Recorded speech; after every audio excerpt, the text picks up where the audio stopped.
حضرات آپ دیکھیں گے آج پوری دنیا کے اندر جو ظلم و بربریت کا ننگا ناچا جا رہا ہے، دنیا کا ہر فرد ہر انسان اس سے واقف ہے کس طریقے سے کمزوروں پہ ظلم کیا جا رہا ہے، کس طریقے سے معصوم جن کو کہنا چاہیے بے گناہ بچوں کو اور بے گناہ مرد و عورت کو جس طریقے سے قتل کیا جا رہا ہے۔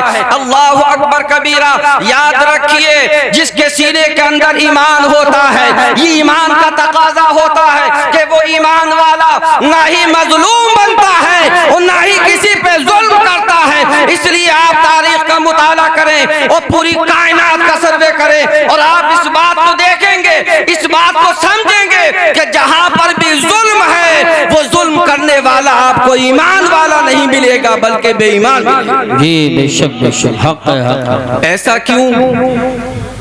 ایسا کیوں؟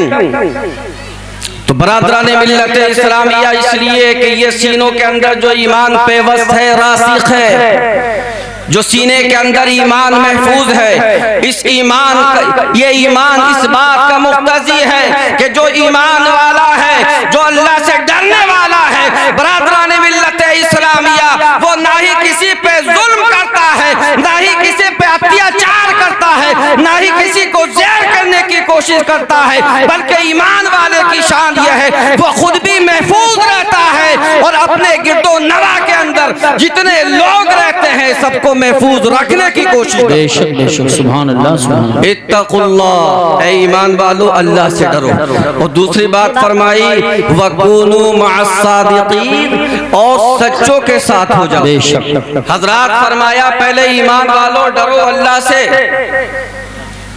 ایمان والو تم اللہ سے ڈرو جس کے پاس ایمان کا خزانہ ہے، جس کے پاس ایمان کی پونجی ہے، جس کے پاس ایمان کا گراں قدر خزانہ موجود ہے۔ قرآن فرماتا ہے اے ایمان والو تم اللہ کے ساتھ ہو جاؤ۔ برادران ملت اسلامیہ، یہ ایمان والوں کو کیوں کہا گیا کہ تم اللہ والوں کے ساتھ ہو جاؤ؟ اے ایمان والو تم اللہ والوں کے ساتھ ہو جاؤ، کیوں؟ اس لیے کہ ایمان جو ہے کائنات کے اندر سب سے غالی چیز کا نام ہے، سب سے بے مثال چیز کا نام ہے، سب سے گراں قدر چیز اگر اس عالم کے اندر کوئی ہے تو وہ ایمان کی دولت ہے مسلمان۔ سبحان اللہ، ماشاءاللہ ماشاءاللہ۔ اب جب ایمان سب سے زیادہ قوی، ایمان سب سے زیادہ گراں قدر، سب سے زیادہ غالی، سب سے زیادہ قیمتی چیز جب ایمان، تو برادران ملت اسلامیہ آپ جانتے ہو جس طریقے سے دنیا کے اندر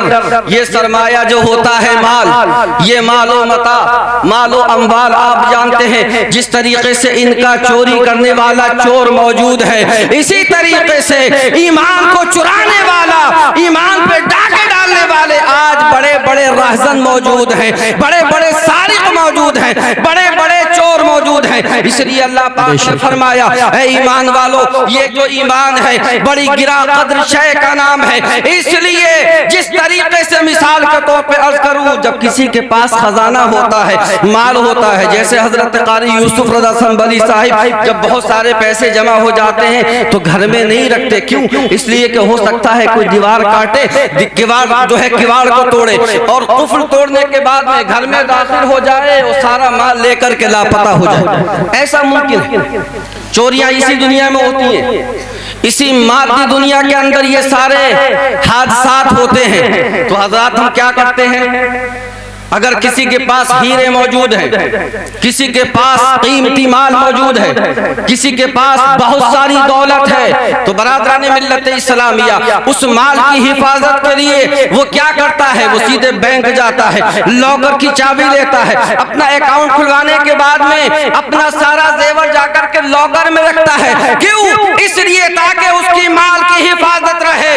بینک کے دروازے پر پولیس والے موجود ہوتے ہیں، لاکر کے پاس پولیس والے موجود ہوتے ہیں۔ نتیجہ یہ نکلا جب انسان کے پاس قیمتی چیز ہوا کرتی ہے، جب اشیاء ثمینہ موجود ہوتی ہیں، ان کو بینک میں جا کے رکھ دیا جاتا ہے، ان کا مال محفوظ ہو جاتا ہے۔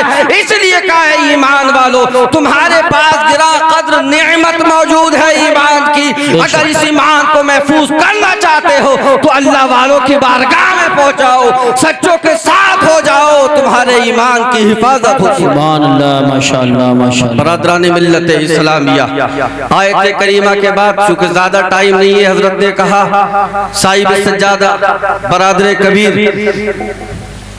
پیر طریقت, رہبر راہ شریعت حضرت قبلہ سید فاروق میاں صاحب نے فرمایا کہ بلیاوی صاحب آ چکے ہیں اور شاعر اسلام بلبل باغ مدینہ وہ بھی تشریف لا چکے ہیں, اسد اقبال صاحب, تو لہذا ہی جلدی ان کی آمد ہونے والی ہے, اس لیے میں جلدی سے آیت کریمہ میں مختصر اتنا اور حدیث پاک کے تعلق سے چند باتیں پیش کروں, گفتگو ختم کروں. پڑھے درود پاک اللہم صلی علی مولانا محمد وبارک وسلم صلو علیہ الصلوۃ والسلام علیک یا رسول اللہ. حضرات, میرے آقا صلی اللہ علیہ وسلم نے اپنی امت کو وہ گراں قدر, انمول جوہر اور موتی عنایت فرمائے ہیں کہ اگر انسان اپنے نبی کی ان تعلیمات پر عمل کر لے تو قسم خدا کی اس پوری کائنات کے اندر جو کہ مادی دنیا ہے, اس مادی دنیا کے اندر نبی کے سچے عاشق کو کوئی فیل کرنے والا, گرانے والا, فاسد کرنے والا موجود نہیں ہے انشاءاللہ. مگر شرط یہ ہے کہ نبی کی تعلیمات پر عمل کرنا ہوگا. 4 نصائح بلکہ 5 نصائح میرے آقا نے وصیت کے طور پر ارشاد فرمائی ہیں, ان کو جلدی سے مختصر سی تشریح کے ساتھ میں ترجمے کے ساتھ ملاحظہ فرمائیے اور اپنی گفتگو کو میں ختم کروں. میرے آقا صلی اللہ علیہ وسلم نے, حضرت ابو ہریرہ حدیث کے راوی ہیں, سرکار نے ارشاد فرمایا, حضرت ابو ہریرہ بیان فرماتے ہیں آقا کریم صلی اللہ علیہ وسلم نے میرے ہاتھ کو پکڑا, وہ پکڑنے کے بعد سرکار نے ارشاد فرمایا, ابو ہریرہ نبی کے ساتھ میں ہیں, سرکار نے ارشاد فرمایا من یأخذ عنی هؤلاء الکلمات فیعمل بہن او یعلم من یعمل بہن. برادران ملت اسلامیہ, حضرت ابو ہریرہ بیان فرماتے ہیں میرے آقا نے ارشاد فرمایا تم میں سے کون ہے جو ان کلمات کو مجھ سے سیکھے, اس پر عمل کرے, یا پھر ایسے انسان کو یہ کلمات سکھا دے کہ جو انسان ان کلمات پر عمل کرے. سبحان اللہ, سبحان اللہ. جب آقا نے یہ ارشاد فرمایا, حضرت ابو ہریرہ عرض کرتے ہیں میں نے کہا انا یا رسول اللہ, اے اللہ کے رسول یہ خدمت ہے, انشاءاللہ میں اس کو انجام دوں گا. اے اللہ کے رسول آپ کی تعلیمات کو, آپ کے ارشاد طیبات کو سیکھوں گا بھی, خود بھی عمل کروں گا اور آپ کی امت تک انشاءاللہ وظیفے کو پہنچاؤں گا. سبحان اللہ. ملت اسلامیہ, جب حضرت ابو ہریرہ نے کہا انا یا رسول اللہ, اے اللہ کے رسول ان تعلیمات پر میں عمل کروں گا, تو سرکار ارشاد فرماتے ہیں, آگے حضرت ابو ہریرہ بیان فرماتے ہیں فاخذ بیدی فعد خمسا, پھر سرکار نے میرے ہاتھ کو اپنے ہاتھ میں پکڑا اور پکڑنے کے بعد سرکار نے 5 چیزیں شمار کرائیں. حضرات اگر یہ میری باتیں سنیں گے اور عمل کر لیں گے, چونکہ زبان میری ہے, یہ بات تمہارے ہمارے نبی کی ہے, اگر میری بات کو سن کے عمل کر لیا انشاءاللہ زندگی میں انقلاب آ جائے گا, انقلاب.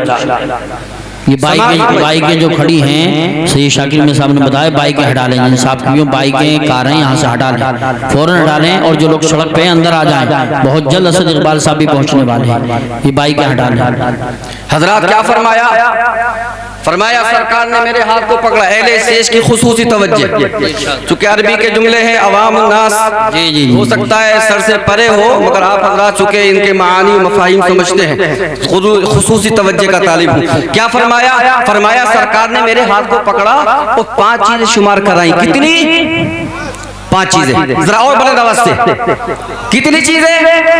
ماشاءاللہ 5 چیزیں. پہلی چیز سرکار کی نصائح میں سے, وصایا میں سے پہلی وصیت میرے آقا نے ارشاد فرمایا اے ابو ہریرہ اتق المحارم, اتق المحارم تکن اعبد الناس. اے ابو ہریرہ سنو, اللہ پاک نے جن چیزوں کو حرام قرار دیا ہے, پروردگار عالم کی حرام کردہ چیزوں سے دور رہو, تم سب سے بڑے عابد بن جاؤ گے. سبحان اللہ, ماشاءاللہ ماشاءاللہ. حضرات دیکھیں آپ, یہ حدیث پاک جو ہے ان احادیث میں سے ہے کہ جن کے جملے تھوڑے ہوتے ہیں, معانی بہت زیادہ ہوتے ہیں. چھوٹی سی بات ہے, لیکن معانی اور مفاہیم کے اعتبار سے ایک عالم دین کے لیے صرف اتنا جملہ گھنٹوں بولنے کے لیے کافی، علماء کرام تشریف رکھتے۔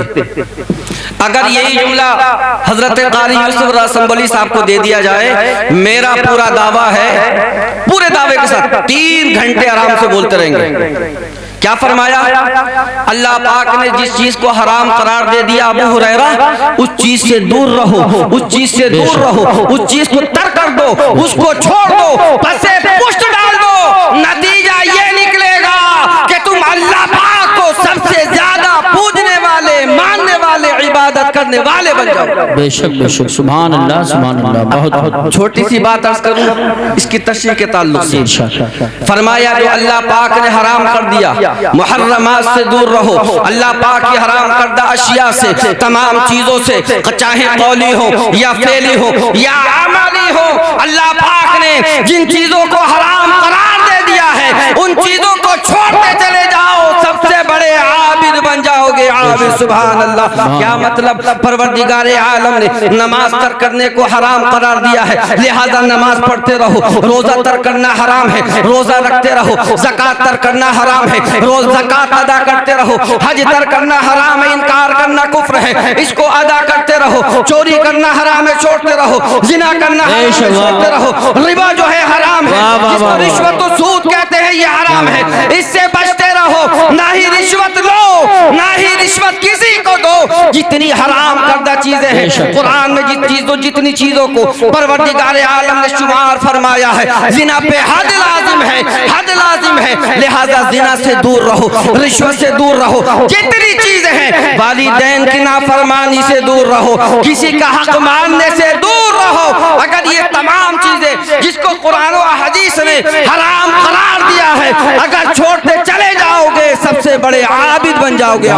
ماشاءاللہ۔ نعرہ تکبیر، نعرہ رسالت، نعرہ غوثیت، مسلک اعلیٰ حضرت، فیضان اعلیٰ حضرت حضرت مولانا سید جاوید میاں صاحب قبلہ، علماء اہل سنت اور سے مقدس۔ سبحان حضرات یہ بتائیے، 2 چیزیں ہیں، کچھ چیزیں ہیں جن کا کرنا حرام ہے اور کچھ چیزیں ہیں جن کا چھوڑنا حرام ہے۔ ایسا ہے کہ نہیں؟ چوری کرنا حرام، زنا کرنا حرام، رشوت لینا دینا حرام، زنا حرام، اس کے علاوہ والدین کی نافرمانی حرام۔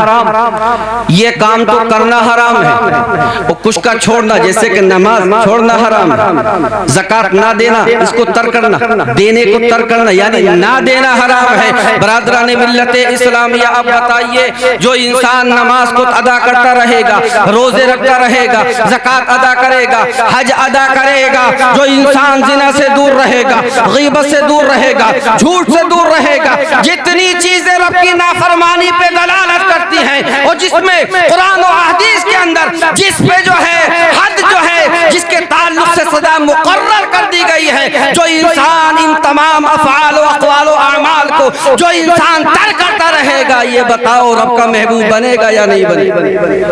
ارے یہ اللہ والوں کی محفل میں آئے ہو مسلمانوں، یہ کیا کام کرتے تھے؟ اللہ والے کیا کام کرتے؟ کیا جھوٹ بولتے؟ کیا زنا کرتے معاذ اللہ؟ کیا رشوت لیتے دیتے؟ یہ سارے کام نہیں کرتے۔ یہ اللہ والے بنے کیسے؟ حدیث قدسی میں ہے کہ جب بندہ فرائض و واجبات کی ادائیگی کرنے کے بعد کثرت نوافل کرتا ہے، کثرت تلاوت قرآن عظیم، رات کی تنہائی میں جب پورا عالم سو جاتا ہے، یہ اللہ والا اس وقت میں کہ جس میں کائنات کے تمام افراد چھوٹے بڑے اپنے بستروں پہ آرام کرتے ہیں، یہ اللہ والا اپنے بستر کو چھوڑنے کے بعد میں اس وقت میں جبکہ شدید ٹھنڈ اور برد اور سردی ہوتی ہے، اس وقت کا لحاظ کیے بغیر وضو کرتا ہے، مصلی بچھاتا ہے، پوری کائنات سوتی ہوتی ہے اور یہ اللہ کا بندہ رب کی بارگاہ میں اپنی پیشانی کو جھکا۔ حضرات یہ اللہ والے کیسے بن گئے؟ اللہ والے جب فرائض و واجبات کی ادائیگی کے بعد میں یہ قرآن کی تلاوتیں پوری رات کرتے تھے، نفلی عبادت کرتے تھے، نفلی روزے رکھتے تھے، صدقات و خیرات کا اہتمام کرتے تھے، تو یہ قرب کی منزلیں طے کرنا شروع کر دیتے ہیں، قرب کی منزلیں طے ہوتی ہیں، یہاں تک کہ ایک مقام آتا ہے